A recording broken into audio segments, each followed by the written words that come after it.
할렐루야, 반갑습니다. 이한희 목사입니다.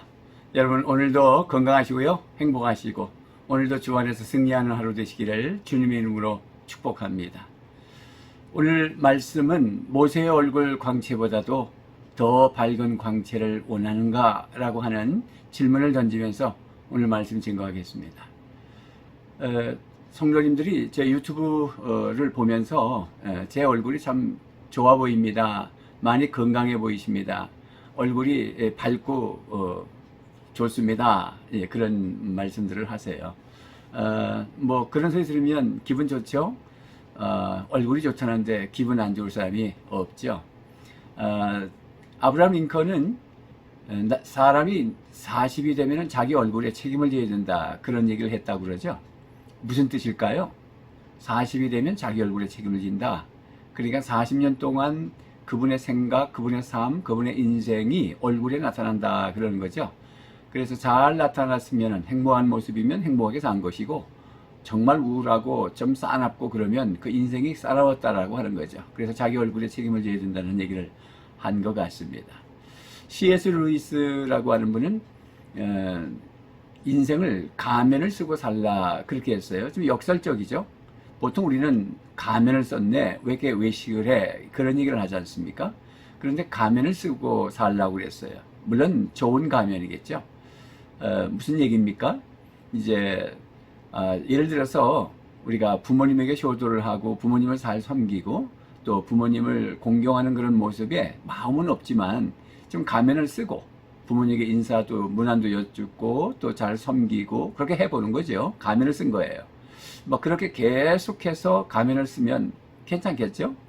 또 부부관계에도 가면을 쓰고 사랑하고 섬기고 그러다 보면 나중에 C.S. 루이스가 하는 말이, 가면을 벗으면 얼굴이 그렇게 효도 잘하는 자녀, 아내를 사랑하고 남편을 사랑하는 그러한 배우자 얼굴로 변화 있다는 거예요. 그래서 가면을 쓰고 살라는 말을 그래서 한 것입니다. 얼굴 얘기입니다. 오늘 이제 말씀해 보니까 하나님께서는 성막까지 이제 이스라엘 백성들을 이끌고 왔어요. 데려가려 하노라가 25장에서 40장입니다. 성막 얘기를 할 거예요. 그래서 이제 성막을 개요적으로 오늘 보는데, 성막은 하나님의 갈망이라고 제가 말씀드렸죠. 하나님이 원하시는 거예요. 그래서 이스라엘 백성들을 성막까지 데려오셨어요. 어떤 목적이 있겠죠?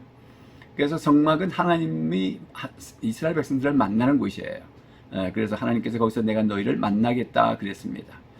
거기서 만나셔서 번제단이 있으니까 죄 용서도 있고요. 그죠?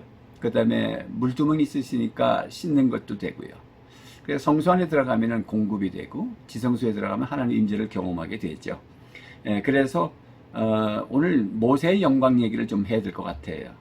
출애굽기 34장 30절 말씀을 보면은 아론과 온 이스라엘 자손이 모세를 볼 때에 모세의 얼굴 피부에 광채가 남을 보고 그에게 가까이 하기를 두려워하더니, 그랬습니다. 뭐 아시겠죠? 이게 어떤 사건인지 아시죠? 출애굽기 34장입니다. 그러니까 출애굽기에 이제 보면은 시내산에 올라가죠. 그것이 19장에서 24장인데 시내산에 올라가서 40주일을 있다가 내려왔어요. 그러니까 하나님을 늘 경험하고 말씀 가운데 교통을 나눴죠.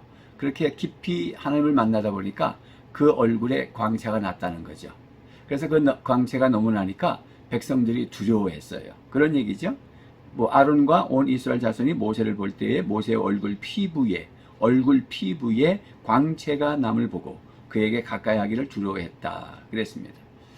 제가 오늘 말씀의 제목에 모세의 그 영광스러운 얼굴의 광채보다 더 밝은 광채가 우리에게 나타날 수 있음을 암시하면서 질문을 던졌죠. 그렇게 더 밝은 광채가 나기를 원하는가? 그렇게 질문을 던졌잖아요. 그래서 이것이 얼마나 귀한 교훈을 남기는지 모릅니다. 바울 사도가 재해석하는 것을 볼 수가 있는데요. 고린도후서 3장 13절 말씀해 보니까 우리는 모세가 이스라엘 자손들에게 장차 없어질 것에 결국을 주목하지 못하게 하려고 수건을 그 얼굴에 쓴 것 같이 아니하노라 그랬어요. 자, 출애굽기 34장으로 다시 또 돌아가 보면은 그렇게 광채가 나서 이스라엘 백성들이 두려워하니까 모세가 수건을 썼어요.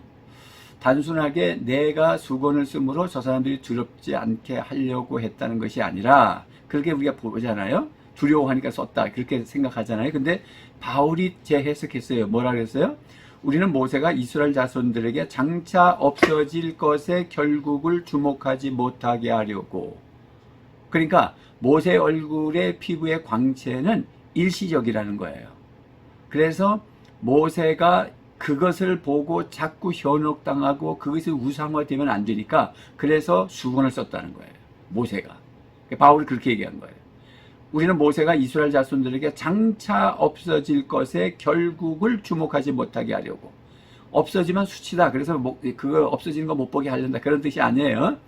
그러니까 일시적으로 광채가 나는 것을 이스라엘 백성들이 보면서 신성시하고 우상시할까 봐서 그렇게 하지 못하도록. 그러니까 무슨 말이냐면 모세는 알한 거예요.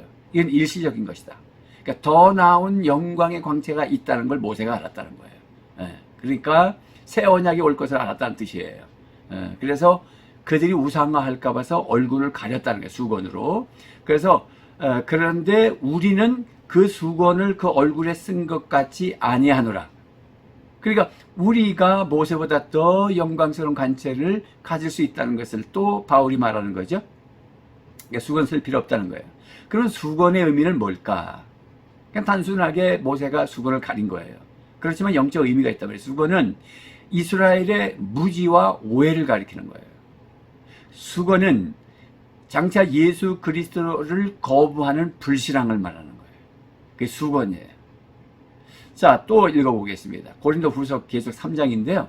고린도후서 3장 18절 말씀에 우리가 다 수건을 벗은 얼굴로 거울을 보는 것 같이 주의 영광을 보매 그와 같은 형상으로 변화하여 영광에서 영광에 이르니 곧 주의 영으로 말미암음이니라.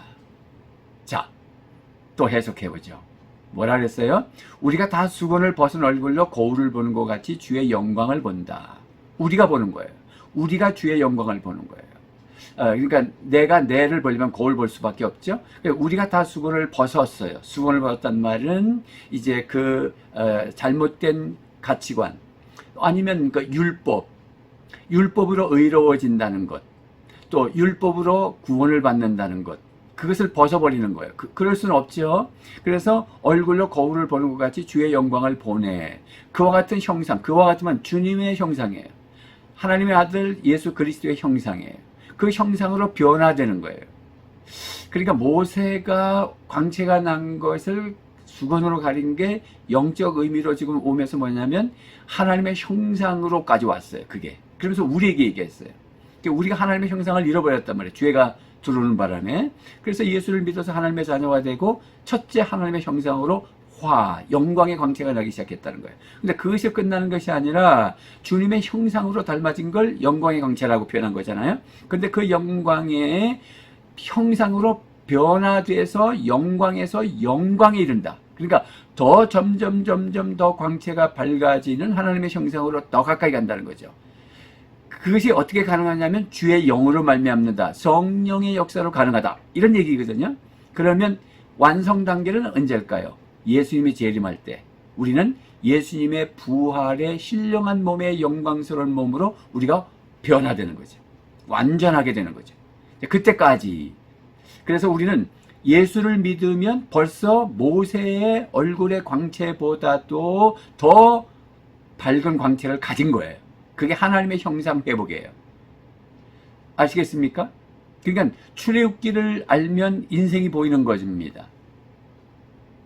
그러니까 우리가 계속해서 영광에서 영광에 이르도록, 그러니까 영광스러운 얼굴, 하나님의 형상을 회복하는 우리의 얼굴이 완전한 데까지 나가도록 계속 소망을 가지고 진력 추구하는 거예요.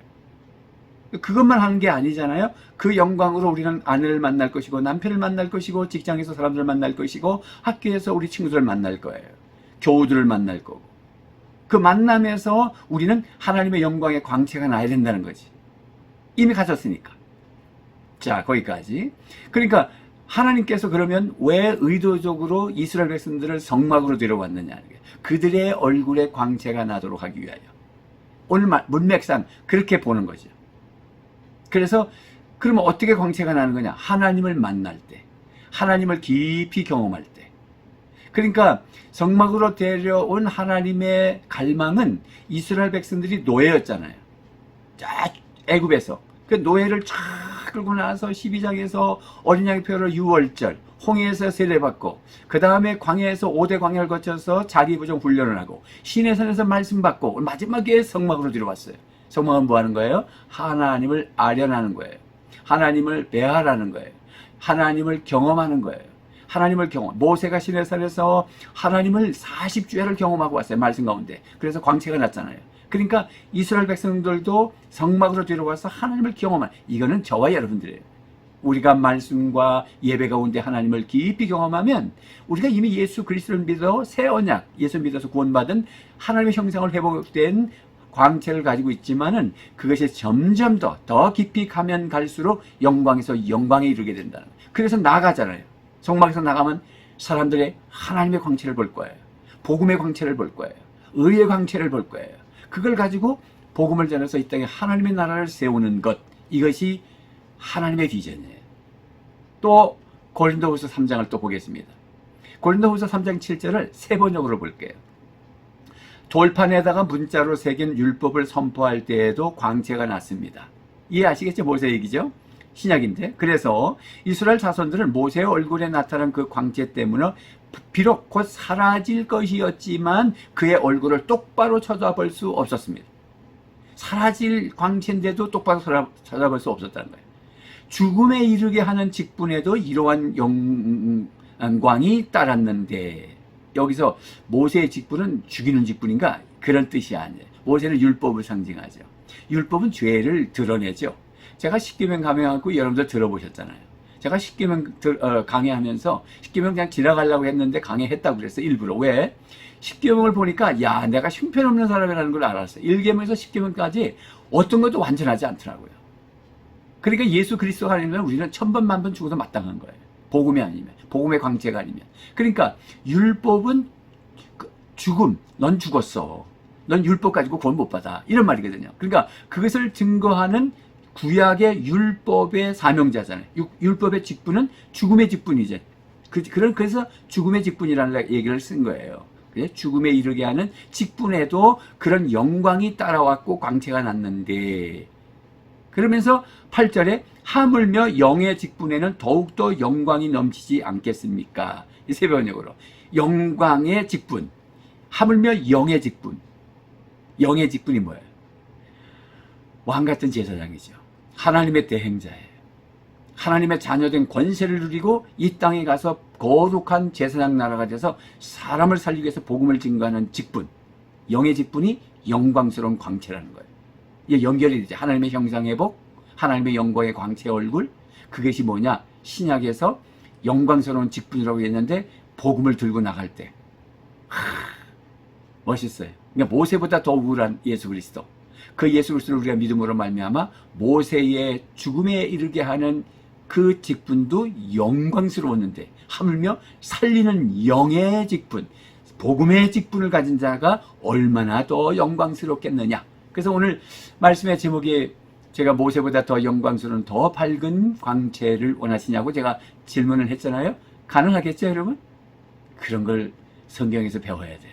그러니까 울지 마세요. 자꾸 울면요, 울보가 되고 얼굴이 그렇게 돼요. 그렇게 해서 40, 50년 살면 얼굴이 그렇게 굳어버려요. 그러니까 아브라함 링컨이 나이 40년 자기 얼굴에 책임을 져야 된다 그랬잖아요.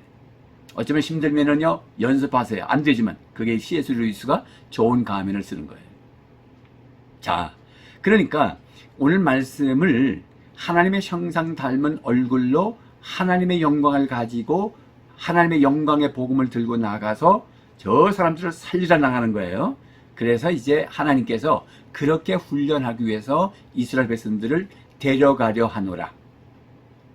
출애굽기 여러분 보고 듣고 알고 출애굽기 1, 2장 내려가서 3장에서 11장 건져내고 출애굽기 12장 6월절 13장에서 24장까지 인도하여 어디로? 홍해로, 광야로, 시내산으로. 25장에서 40장은 지금 데려가려 하노라 성막까지. 하나님의 갈망은 성막으로 데려왔다. 왜? 하나님을 임재를 경험하도록.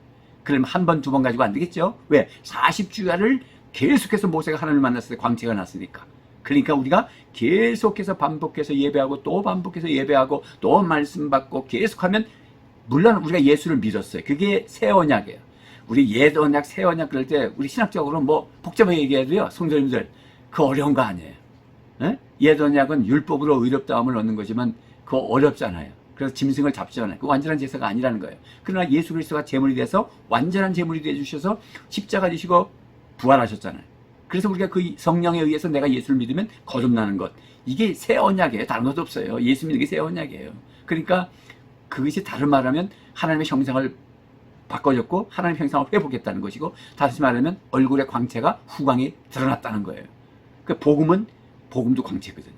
복음. 그죠? 예수 그리스도잖아요. 그렇죠? 자, 그러니까 성막으로 들어오셨다. 그러면 성막을 이제 오늘부터는 이제 개요만 지금 말씀을 드리고는 이제 다음부터 성막 문에서부터 하나하나 또 살필 겁니다. 물론 아주 구체적으로 살피지 않지만 영적 의미, 구속적인 의미에서 오늘 개요를 보는데 보십시다. 쫄터를 볼 거예요. 성막 구조가 머릿속에 그림으로 그려져 있어야 돼요. 성막이 어떻게 돼 있어요? 울타리가 있고 울타리에 문이 하나밖에 없어요. 성막 문으로 들어가면 번제단이 있고 물두멍이 있어요. 그리고 하나의 집이 하나 또 있죠. 그게 성소라고 그래요. 성소 안에 휘장을 열고 들어가면 오른쪽에 떡상이 있고 좌측에 금등대가 있고 가운데가 분향단이 있어요. 또 휘장이 있죠. 그 휘장을 열고 들어가는 곳이 지성소, 지극히 거룩한 장소, 지성소예요. 거기 법궤가 있어요. 법궤 위에 두 천사가 서로 마주보고 돼 있죠. 그리고 그 뚜껑 판이 그게 속죄판, 속죄소라 그래요. 법궤 뚜껑을 열고 그 안에 보면은 아론의 쌍난 지팡이, 그 다음에 만나를 당하면 금 항아리, 그 다음에 뭐가 있나요? 십계명 두 돌짝반이 들어있어요. 쭉 보죠. 그 성막은 누구를 상징할까요? 예수 그리스도를 상징해요. 1차적으로. 또 무엇을 상징할까요? 성령이 오셔서 교회 시대가 열리는 교회를 상징해요. 또 뭘 상징할까요? 물론 이 다음에 미래의 천국을 또 상징해요. 또 뭘 상징할까요? 우리 크리스찬들이 어떻게 오늘 신앙생활을 할 건가를 구체적으로 적용하는 삶을 적용시키는 것을 우리에게 예표로 보여줬어요. 괜찮아요? 여러분? 성막, 예수 그리스도, 교회, 미래천국, 그 다음에 성도들의 오늘의 삶을 성막을 통해서 본다. 자, 여러분 성막문, 출입문 하나밖에 없는데 구원을 상징하죠? 요한복음 10장 9절에 내가 문이니 누구든지 나로 말미암아 들어가면 구원을 받고 또는 들어가면 나오면 꼴을 얻으리라. 구원만 받는 것이 아니라 꼴을 공급받는다 그랬어요. 문입니다. 그 다음에 이제 문으로 딱 들어가면 뜰이에요. 뜰은 씻는 장소예요. 번제단은 피로 씻는 것이고 물두멍은 물로 씻는 거예요. 구체적인 의미는 또 강의할 거예요. 근데 씻는 장소라는 것만 알고 계세요. 세 번째는 이제 성소로 들어간다 그랬어요. 오른쪽에 떡상이에요. 떡, 생명의 떡이신 예수. 금등대, 빛이신 예수. 분향단, 기도하시는 예수. 거기서는 뭐 한다? 공급받는 거예요, 우리가. 그 다음에 지성소로 들어가요. 그럼 법궤죠. 하나님의 임재를 상징하죠. 하나님의 아련, 하나님을 경험하는 장소예요. 자, 이렇게 네 가지. 들어가는 문, 그 다음에 뜰, 그 다음에 성소, 그 다음에 지성소입니다.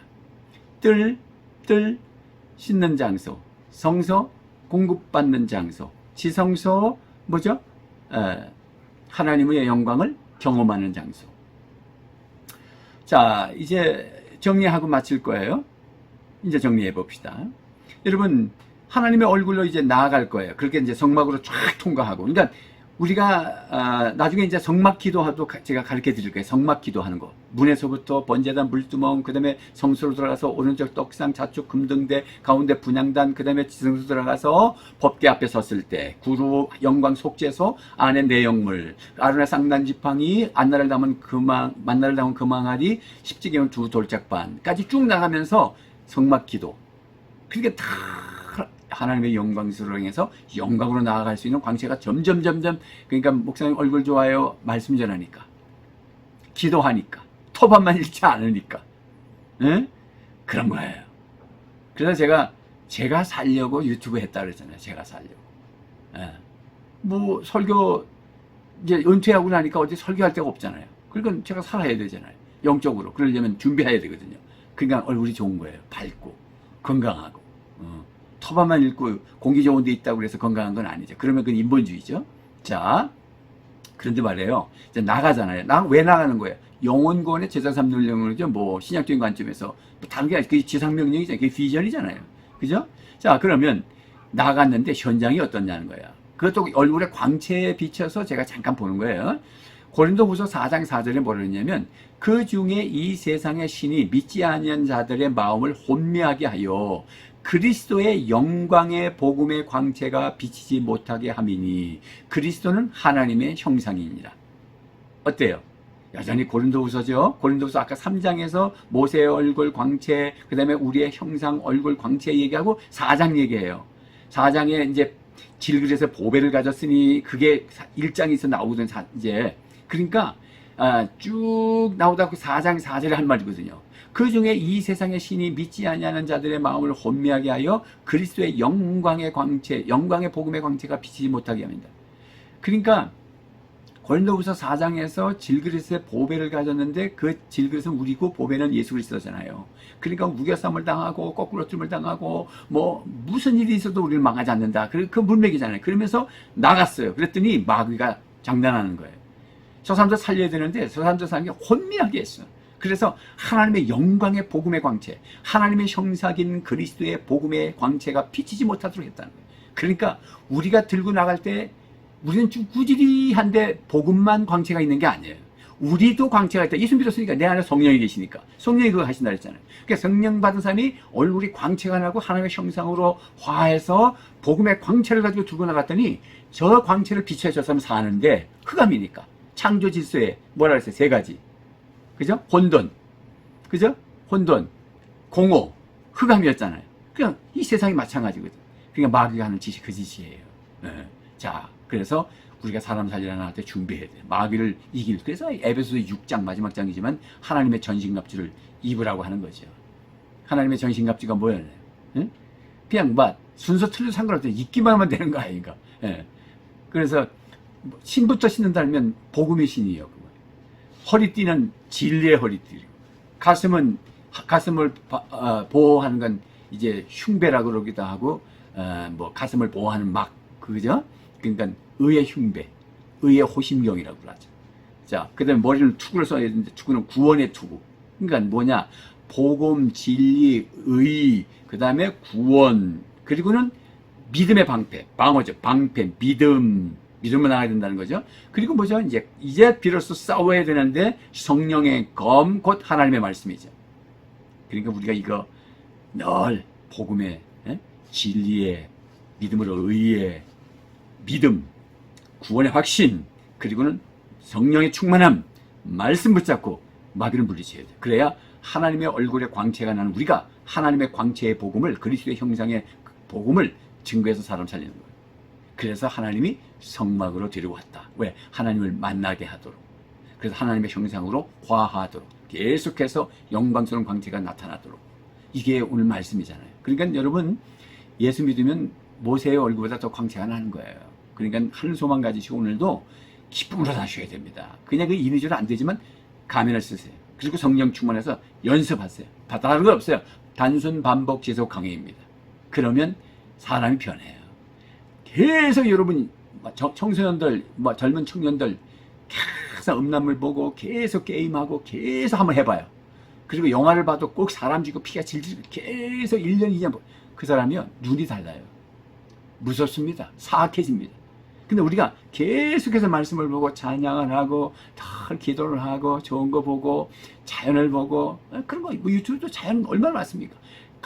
그렇게 말씀을 묵상하고 그럼 얼굴이 화해해요. 그래야 복음을 증거하죠. 그래서 여러분 오늘도 승리하시고 오늘도 사람 살리는 하루 되시기를 주님의 이름으로 축복합니다. 찬양하겠습니다. 어느 좋은 그날 아침에 난 가리라 주가 예비하신 그곳에 난 가리라 난 가리라 오 영광 난 가리라 멀잖아 할렐루야 그때에 난 가리라 내 삶 끝나 슬픈 그때에 난 가리라 자유 찾은 기쁜 새처럼 난 가리라. 난 가리라. 오 영광 난 가리라. 멀잖아 할렐루야 그때에 난 가리라. 괴로운 짐 벗어버리고 난 가리라. 사랑 기쁨 넘치는 그곳 난 가리라. 난 가리라. 오 영광 난 가리라. 모자나 할렐루야 그때에 난 가리라. 할렐루야. 감사합니다. 존경합니다. 사랑합니다.